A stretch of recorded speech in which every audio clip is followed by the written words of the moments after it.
Hi, this is Dan, and the future holds crypto. So let's start with a market overlook here. Yeah, we are in the green again. Things are looking even better than yesterday. Look at the Bitcoin; it's more than $11,000. Ethereum, it's around 367. We don't care about Tether because it's printed in a stable coin. XRP, it's 25 cents. Bitcoin Cash, Binance is 237. Binance Coin 28.46. Polkadot 4.26. It's a small increase there as well. Chainlink got a big an 8% bump as well to $10. Cardano is 10 cents. That's nice. It went to 15 a while back. Hopefully, we'll go beyond that.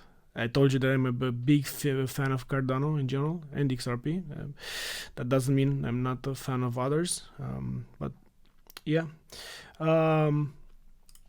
Look, let's take a look at the indicators from and the forecast from Trading Central. Let's start with S&P.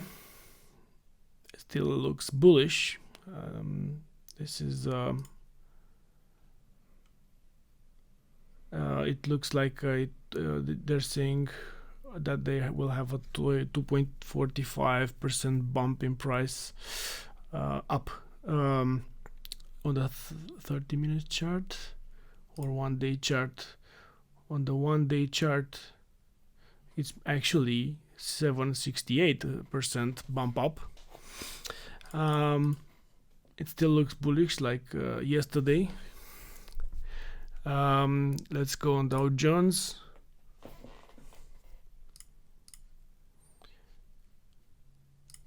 The 1-day chart, it's around 8% bump as well, 779 actually. Okay, still looks bullish. Let's go to Bitcoin. Bitcoin on 30-minute chart, 11,400. On the 1 day, it still is close to, the forecast is still up to almost 13,000. If we look here, this should be somewhere in November. If you look around here, probably somewhere in November, half November. Well, yeah, don't. It's just a forecast. Take it as such. I mean, this can go either ways, but it's interesting to go through them. Let's go at XRP. XRP on the 30-minute chart. It looks that it will fall back to 24 cents. On the 1-day chart, looks like it will go up to 33 cents on a longer term. So that also means somewhere in November, probably. It will be interesting to watch. The Ethereum on the 1 day, it shows that it will go to 493. On the 30 minutes, 387. So it's closer here. Yeah, so keep in mind, not financial advice, just going through some predictions, some forecasting tools, and from trading centers based on some indicators. Okay, let's get into the next subject, which is we start with what we discussed last time. We discussed about the October, the possibility of a bearish downtrend in October, because you've heard probably this narrative a lot that in historical, that before elections, history had shown that the markets went down before the elections, and people are some people are following this narrative, and I'm not saying they're wrong or anything, but I just want to present different possibilities. And as I told you before, the better you expect more possibilities on the short term, not to get surprised or shocked by them. At least it shouldn't change your long-term strategy. And as I said, I'm not a big fan of day trading, so I'm more of a long-term investor, DCAing around, because it seems to be safer. And we talked about this as well in the previous videos. We talked about the fact that, I showed you that in the past, at least before the last presidential elections, we didn't have any big event in crypto that showed it to be going downwards, or a bearish October, let's say. In the last previous video, we also talked about correlation. So one of the things that what happened when it's a big event globally, like we have now, and when it started, we basically experienced something like this in Bitcoin. And if you look on the market, it was a 35% drop in S&P 500, which is big for that market itself. So that's something that actually can, from my perspective, that can trigger through October, let's say. I think that for the moment, there are two things that we need to watch, and that this is the progression of the stimulus bill. They have they have played around with it, played their politics game around it. So they're still playing around with it. So we need to see how that goes, because we've seen that if the stimulus bill is approved, probably the markets will be pumped even further. If not, possibly we'll see a drop. But they bear in mind that it's just this is not financial advice. The markets there are too many variables here. We're just trying to look on different factors and factor them in our discussions, and how we can talk about this market at least as a hobby and as a long term, because on the long term, I gave you my opinion that at least I think that the crypto has a very important part in our future, and now we're seeing the first signs of adoption everywhere. It will be a bumpy road, of course, but I think that we will at one point get over it. So yeah, going back to the stimulus bill,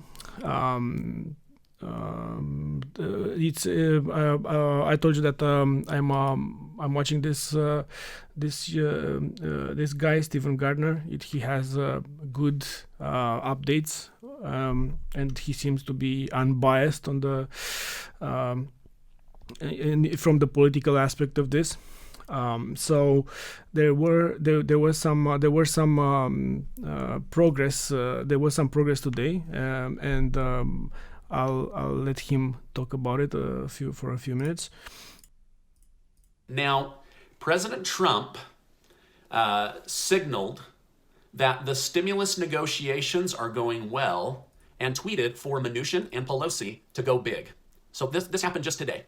Now, as of right now, we don't have the details of the new proposal that Mnuchin has been given permission to present. But from what I've read in a few different sources, it should be a $1.8 trillion offer, and it should include stimulus checks direct to the people, unemployment help through the end of the year, and rental and mortgage assistance for those that are behind.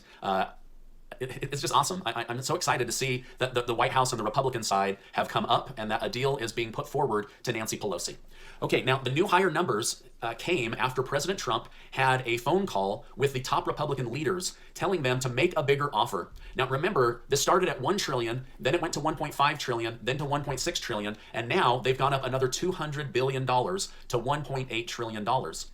This should catch some attention, and I'm hoping it will get this thing done, because you guys know, this thing should have been done back at the end of July, and now we're almost in the middle of October. Larry Kudlow, who is in the White House cabinet, said on an interview this morning that President Trump has given permission to put forward a revised deal by Steve Mnuchin, and that he is ready to do a deal. So now Larry Kudlow has seemed more optimistic about a stimulus deal than I've seen him look in several weeks. He just seemed beat up, like nothing was going to happen. But today he seemed very upbeat about the offer and what will be inside the offer. So it was good to see him have some optimism. So it looks like the stars are starting to align to get this next stimulus package done before the election. I was starting to worry we wouldn't see anything because of different things that I was reading. But as of right now, things seem to be heading in a direction that gets a deal done and money out to the people. Now, I do have to bring forward something that I see as a potential hurdle. My community knows that I don't BS or mess around, so this is a legitimate concern, and I believe a hurdle that will have to be jumped. Now, remember a few weeks ago when it was believed that House Speaker Nancy Pelosi would try to impeach President Trump a second time. And she said, he's not worth it. No, we're not going to do that. We're focused on a stimulus package. Well, now she is calling to invoke the 25th Amendment to have the presidential authority stripped from President Trump, and have that power and authority move to Vice President Mike Pence. Now, there's not a lot of reasoning behind this, but she is saying that she believes that President Trump is unfit to run the country now that he has had COVID. This also, based on the chain of authority, puts Nancy Pelosi one step closer to assuming the presidential authority herself. So, there could be some skin in the game for what she's trying to do. But again, I'm just presenting what's actually happening so that you guys know. So this would put Mike Pence, if they're able to pass this, which I don't think that they will, that would put him in line, and then it would put her second in line. I guess when Senator Chuck Schumer said, everything's on the table and we'll do anything to have our way, I guess he wasn't kidding. So it looks like now they're saying, we're not going to impeach him. We're just going to strip all of his authority and power and give it to somebody else. So the one thing that I immediately thought was, this seems a little bit insulting to say that anyone who's gotten COVID is mentally unfit. I thought that was pretty insensitive, but I'm going to leave it up to Washington at this point. But I would like to hear from my community. Change overnight. Don't think it can't. It can change overnight just like that. But for the moment, it still looks bullish, and I wonder if it goes up with 8%, and the stimulus check is the whole bill is approved. Some will say that the charts and the predictions were already priced in, and it will be interesting to see. Let's watch that. Also, going back a little bit, that certainly can be a factor in terms of how the market reacts. If it's not approved, it can go either ways. Well, let's see how that happens. What happens there? However, another thing that can trigger a bigger dip, let's say, is still how the whole situation with COVID is progressing, and as we've seen recently, the number of cases have grown, especially in a lot of countries, but in US and Europe as well. And if you look around, the measures are stricter and stricter. They are inserting in some countries some rules about people coming from other countries which have now higher number of cases per day, with quarantines of 1 or 2 weeks and stuff like that. Basically, don't forget that this is still going on, and the first reaction of the market when that started to happen was something like this. We know that since then the markets have found they have found a cure, let's say, commas, of course, under commas. The printing of money, and the stimulus that can basically stop this happening. They might react in time, they might not, and actually, I think this is what they're trying to do to prevent something like this happening again. But basically, the evolution of the situation in both sides is important to see if we get a big dip again or not. Okay. after we saw that, and the political games they're playing, and everything they're doing there to postpone or show that one has more power than the other, especially since the elections are coming close. I'm gonna also play this. This is from European Parliament in Strasbourg from 2013. This video is actually famous already. The speaker is Godfrey Bloom, and he's talking about banks and printing money. So I like his view on this matter. I'm not saying that printing money now is bad, because the system is not. This is the system that we have, and for the moment, at least, probably it is needed. But bear in mind that this does have consequences, and it might lead to inflation and other bad consequences in the future, because we will pay for for all of this printing at one point. And I'm not sure how the global debt has increased a lot in the past few months, or by the beginning of the year. I'm not sure how this will be paid out. Let's see if it has anything to do with the global reset that is advertised by World Bank, by IMF, but this is something that we'll have to watch as well. However, I'm going to play this video. Mr. Bloom has 2 minutes. Commissioner, Mr. President, I rise again, I'm afraid, to make the same old hoary speech that I've been making here for several years. And that is, it is my opinion that you do not really understand the concept of banking. All the banks are broke. Bank Santander, Deutsche Bank, Royal Bank of Scotland, they're all broke. And why are they broke? It isn't an act of God. It isn't some sort of tsunami. They're broke because we have a system called fractional reserve banking, which means that banks can lend money that they don't actually have. It's a criminal scandal, and it's been going on for too long. To add to that problem, you have moral hazard, a very significant moral hazard from the political sphere.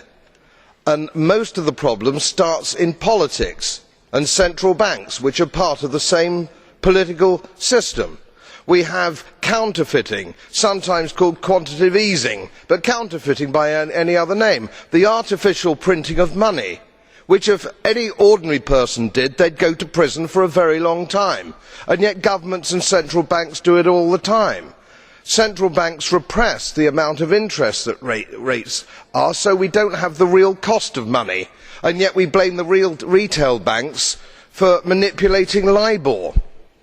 The sheer effrontery of this is quite astonishing. It's central banks that manipulate interest rates, Commissioner. And plus, underneath all this, we talk loosely, in a rather cavalier fashion, do we not, about deposit guarantees. So when banks go broke through their own incompetence and chicanery, the taxpayer picks up the tab. It's theft from the taxpayer. And until we start sending bankers, and I include central bankers and politicians, to prison for this outrage, it will continue.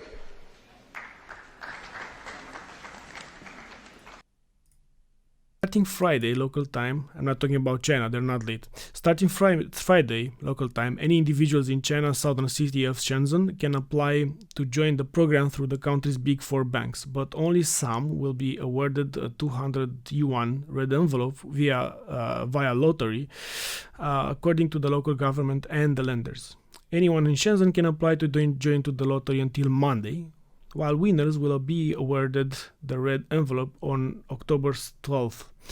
After they download an app for the digital currency and register for the digital wallet. So they will have a digital wallet. Of course, you need it. The winners can use the digital currency in 3,389 retail outlets in Shenzhen, including Sinopec gas stations, Walmart stores, CR Vanguard malls, and Shangri-La hotels. This is the first public test of the digital yuan and has huge significance. Chief analyst at Merchants Union Consumer Finance, Dong Xi Miao, said. He suggested that PBOC expand pilot schemes to more Chinese cities and officially launch the digital currencies as soon as possible to meet the public needs. So this is actually seen as the launch of the system. Of course, it's if you work in development, in software development, you see and with Scrum in general, you know that you don't have to think waterfall to work on a project and try to plan perfectly from the beginning, and to try to plan out all the possible blockers, all the client needs from the beginning. This has been tried for a long time, and by the end of the year, the plan from the beginning of the year didn't had anything to do with the reality, and because nobody can predict that much. So going in a much smaller cycle, like 2-3 weeks sprints, when you do an internal retrospective and small increments of the product, and get feedback from the stakeholders, from the clients and everyone, and adapt your product based on the feedback and the client needs. Basically, that's much more realistic, and you actually spend less money than working on some stuff black box for 1 year and then having to realize that you have to change everything. So that's I see this as a very good and interesting idea to start in small steps, and definitely seems like they're doing it. And this is not. It doesn't mean that it will take too much. It might take even less than trying to get something perfect from the beginning. This is happening, and everyone else is trying to keep up, and this is while these guys are actually launching, we have this press release here that central banks and BIS publish first central bank digital currency CBDC report laying out key requirements. This is from October 9th. 7 central banks and the BIS released a report assessing the feasibility of publicly available CDBCs in helping central banks deliver their public policy objectives. Report outlines foundation principles and core features of CDBC, but does not give an opinion on whether to issue. Central banks to continue investigating CDBC feasibility without committing to issuance. A group of 7 central banks, together with the Bank of International Settlements, BIS, today published a report, etc., etc. The report, Central Bank's Digital Currency, Foundational Principles and Core Features, was compiled by the Bank of Canada, Bank of England, Bank of Japan, the European Central Bank, the Federal Reserve, Sveriges Riksbank, the Swiss National Bank, and BIS, and highlights 3 key principles for CBDC. Coexistence with cash and other types of money in a flexible and innovative payment system. Any introduction should report wider policy objectives and do no harm to monetary and financial stability. Features should promote innovation and efficiency. The group of central banks will continue to work together on CDBCs without prejudging.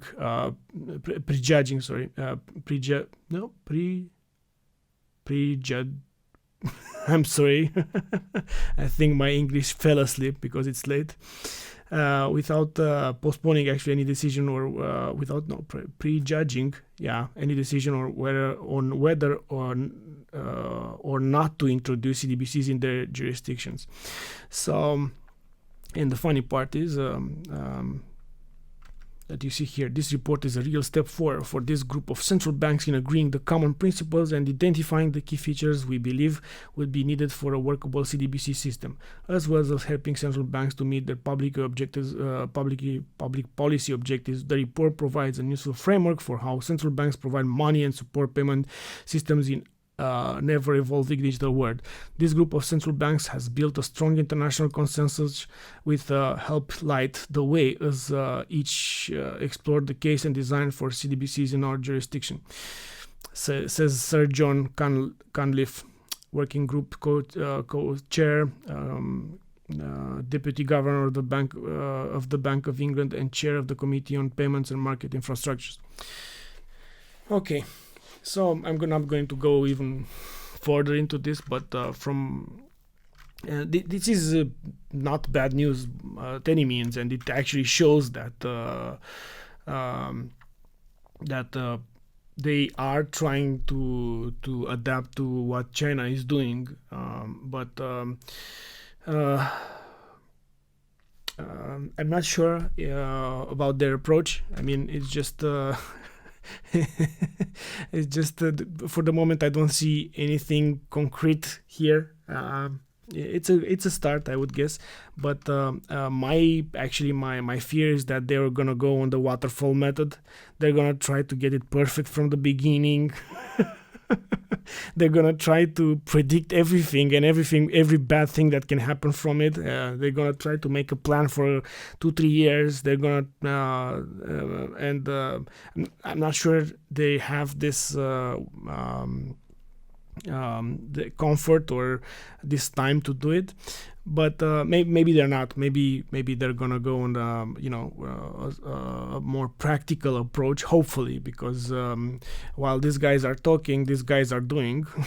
And I'm not saying that you should rush into something without studying the situation or without a risk assessment, but it is well known that banks tend to have a lot of bureaucracy and very hard their systems and their approach are really create an environment that is very hard to innovate in. So that's why private entities are much better at this, and as it said in this article, the central banks are rushing. From my perspective, this is not rushing at all. In China, that's a different thing. They're already ahead of the game, but they're rushing to with the CDBCs because they don't want to lose the competition to the private sector. Unfortunately, the private sector now it's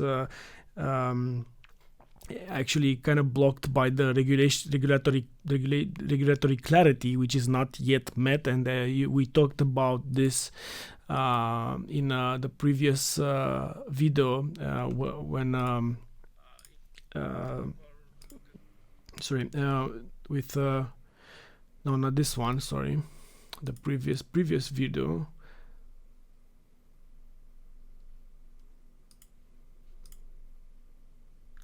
No.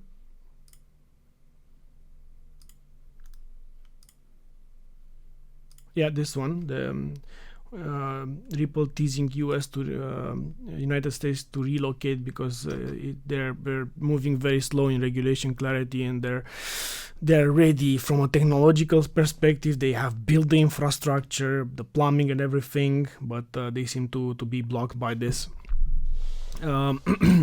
So yeah, it will be interesting to see how this goes. I'm a little bit concerned that they're gonna pick the most inefficient way of building a system. Let's see how this plays into real life. Okay. What did I have? Anything else for you? Let me. Oh, I forgot to go through this one. We should go through this one just for fun, at least, to see how this evolves, because I told you that you should be very careful not to FOMO in when it's not the time, and we talked about this in the market cycles, accumulation phases, what smart money is doing and stuff like that. And this is an interesting indicator. It doesn't. It's not 1% accurate as as nothing is in the market. You have to take more together, and even so, let's say that you know all of the indicators, you also do on-chain analysis and stuff like that, you'll still be surprised by the market. There are too many variables, at least on the short term, because on the long term you can see the trend, you can watch the trend, you can see the cycles, you can see the direction where it's going, right? But on the short term it's kind of hard. So the fear and greed index has grown a little bit from 42 on the 2nd of October. It's still much lower than September, when we had bigger prices. And if you see here, that's 1st of September. If we look here on the 1st of September, okay, we are down $1,000. We're not that far away, but in terms of fear and greed index, we're half of here. That was already greed. Yeah. So another thing that I want to remind you basically is that you should really try to understand what you are investing in, why you are investing in that. Because when FOMO, the fear of missing out, will kick in, basically there are a lot of people that invest in assets, in crypto assets, just by looking at the price and name and the place in the coin market cap. And so the coin market cap, they are not studying the circulating supply. They're not studying the let's look at XRP, for example. They're not studying the max supply, the total, the circulating supply. What is behind this project? What is the potential? They sometimes look at this. They look at Bitcoin, and they look at Bitcoin and say, "Oh, 1 Bitcoin is too expensive, but this guy is super cheap. Maybe this reaches this price, right?" but bear in mind that the circulating supply is 18 million. This is 45 billion. So there's a little bit of difference there. It's I'm not saying that XRP doesn't have a great potential to grow into, but definitely it will be different in terms of price appreciation. In percentages is all that matter, right? But don't expect to buy 1,000 XRP and get to be a millionaire overnight or in the next cycle, right? Don't try to have false expectations, because that's when you'll be disappointed. Also try to figure out the possibilities of cycle length. What are market cycles in general? Please watch my previous video on the market cycles, because I've seen a lot of people saying that they waited 3 years already and nothing happened, and they're disappointed and they want to go out. So basically they're doing exactly what's not okay. They're buying at very high prices and they're selling at very low prices. That's the definition of getting wrecked. That's exactly what you don't need to do. You don't need to get emotional. You need to understand the possibilities of the cycle length. We talked about this, and some theories out there, because there are some that are saying that basically it's and I think that the cycles are based on Bitcoin having events, because Bitcoin is the biggest and everything else is evolving around this and Bitcoin. So until utility kicks in, because now it's based on speculation alone. So it's possible that the market cycles will lengthen. It's possible that we still have 4 years market cycles. But if the length expands, let's say it's not 2021, but at the end of 2021, it might be the end of 2023 or 2022. Don't panic, right? Don't. It's a 1 or 2 years difference, and by the way, I recommend Ivan. He also said this, but Ivan on Tech. I like this guy a lot, and he brings daily news on a lot of items, and even from a technical perspective, he also has an academy. But he also said this. It's important. It's not. Is it important if you wait another year? Come on, it's important to get rich, not to get stuck in the fact that you're waiting 1 or 2 years more. Well, I mean, what's 1 or 2 years, right? We're not. Fortunately, we're not in the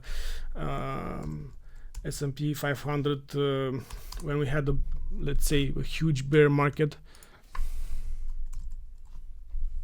And you had to wait for more than 10 years to recover, right? And look here, it's 2000, and you had to wait 2008. And if you go even further away in time, you'll see that it's even more brutal in terms of waiting for. We don't have all of the information here. But yeah, there were some, especially in the inflation adjusted, and I showed you that